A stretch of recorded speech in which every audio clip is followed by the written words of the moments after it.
to observe the social distancing and wear masks. Laura Farris to move the motion.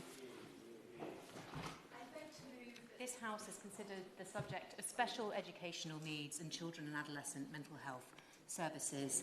Thank you, Ms Favag. It is a pleasure to serve under your chairwomanship. And it's a timely moment to be holding this debate in Children's Mental Health Week. Today, I want to focus on one aspect of mental health, specifically the conditions that fall under the wider banner of special educational needs.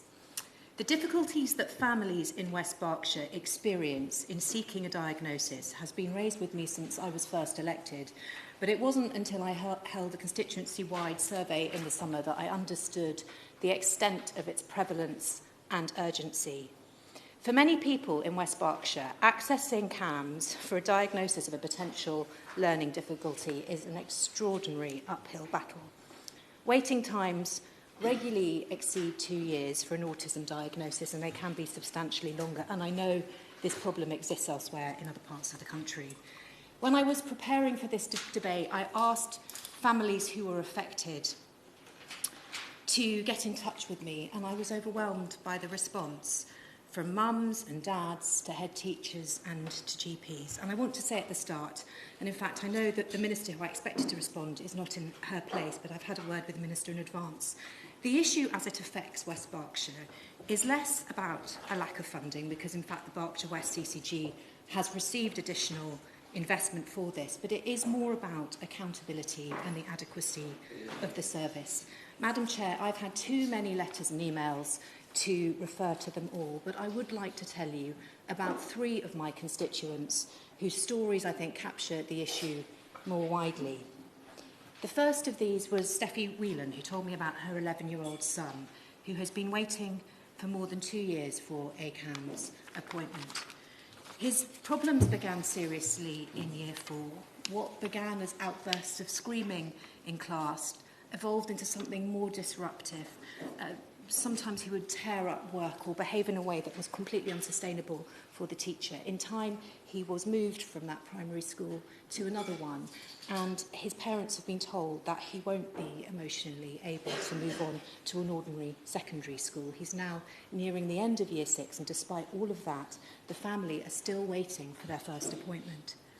Melanie Feenmore told me about her 9-year-old son, Archie, who was strongly suspected to have autism. She was first referred to CAMHS in October 2018. She filled out a load of complicated forms, and in January 19 she was told she was on the waiting list and to expect a 20-month delay. In fact, she waited 27 months before he was seen in April of last year.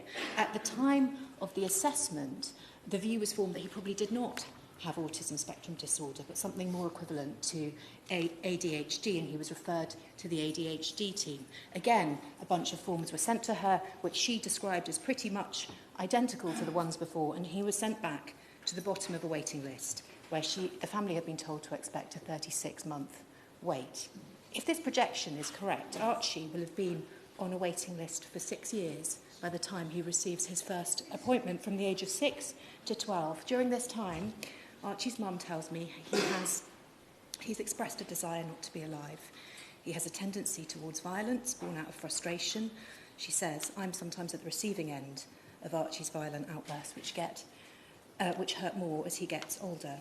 Or the Buller family, whose young daughter has been waiting for more than 2 years for an autism diagnosis. When her mum contacted me last July, by that time her daughter Daisy was self-harming. She was barely attending school, even though she was in the crucial year 10. And as her mum wrote to me, this is 5 years since we first started struggling. We're no closer to helping my daughter. Simply one question, Laura. In today's age, how is this okay? One head teacher of a primary described the waiting times as absolutely awful, with another saying that in recent years it's got worse. Valiant efforts are made by West Berkshire Council to offer support through their Emotional Health Academy, but this isn't a substitute for a clear diagnosis. A head at a primary told me that until they get a CAMHS diagnosis, the child may be excluded or at risk of exclusion. Their anxiety will often worsen. They don't attend school. The school can try, but it cannot put in the support that's required until there's an educational health care plan in place, and the CAMHS diagnosis is a critical element of this. The head teacher of the Kennett School in Thatcham said, while schools will have an indication of what a pupil's needs may be, a diagnosis through CAMHS leads to targeted work and accessing additional services to further support the child and their family. A huge part of SEND diagnosis is the support. It enables the young person to understand themselves. Where a diagnosis is not yet given, this delays the essential step for the young person, causing more erratic behaviours and often fallout at home as well as at school. The short point, Madam Chair, is that a timely CAMHS diagnosis is often crucial for life chances. It hardly needs to be said that a child who is repeatedly excluded can easily end up in a pupil referral unit. People with neurodiverse conditions are significantly overrepresented in the prison estate and indeed on the youth estate. Their employment opportunities are often compromised anyway. It is said that only 1 in 5 people with autism sustain full-time employment, and in teenagers there is a significant correlation with depression and self-harm. Timely diagnosis and the correct support is crucial for addressing this. I want to focus for a moment on the government response so it doesn't sound like a barrage of criticism. I know that the government attaches significant importance to improving outcomes for those who are neurodiverse. The SEND review, which is shortly to be published, is a testament to this, as is the work that's going on to ensure that people with autism will have, children with autism will have a designated key worker within the next year or so. I know that hundreds of millions of pounds more were made available for CAMHS services in the spending review, and I have to concede that West Berkshire is one of the first 25 areas that will pilot the schools-based mental health support teams. I said at the start of my speech, West Berkshire West CAMHS received significant investment from the government this year, or last year, sorry, in 2021, 1.6 million in April. And in fact, when I spoke to them just a few months ago, they said that funding was no longer the problem. It will enable them to recruit another 27 members of staff that they so badly need, even though so far they've only managed to recruit 12. But despite a detailed local transformation plan published last September, in which they set out a number of laudable ambitions, including a goal of waiting times for diagnoses to just a year by next month, in fact, they conceded when I spoke to them that there is in fact no fixed deadline for reaching that target. In fact, it's not really a target at all. It's nothing more than a general ambition. There's no consequence if they fail to reduce waiting times. And I regret to say, Madam Chair, that this is not good enough. The overall impression of Berkshire West children and adolescent mental health services is that there is a serious lack of urgency or accountability.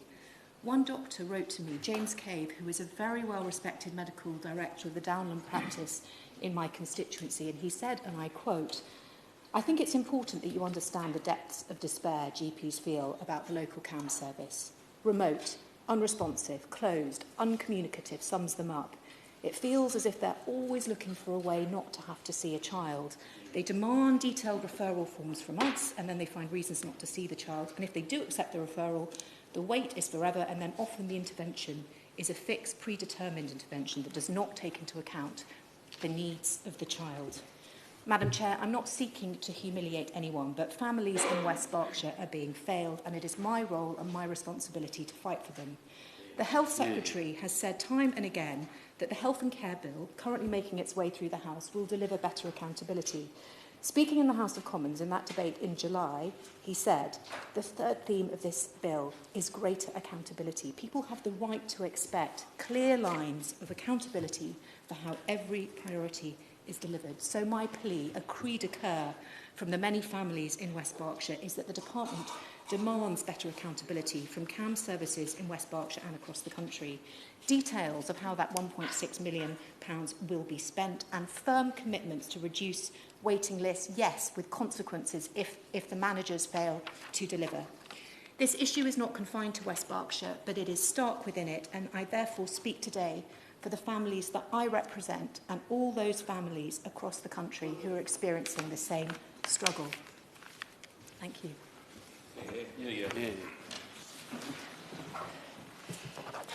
The question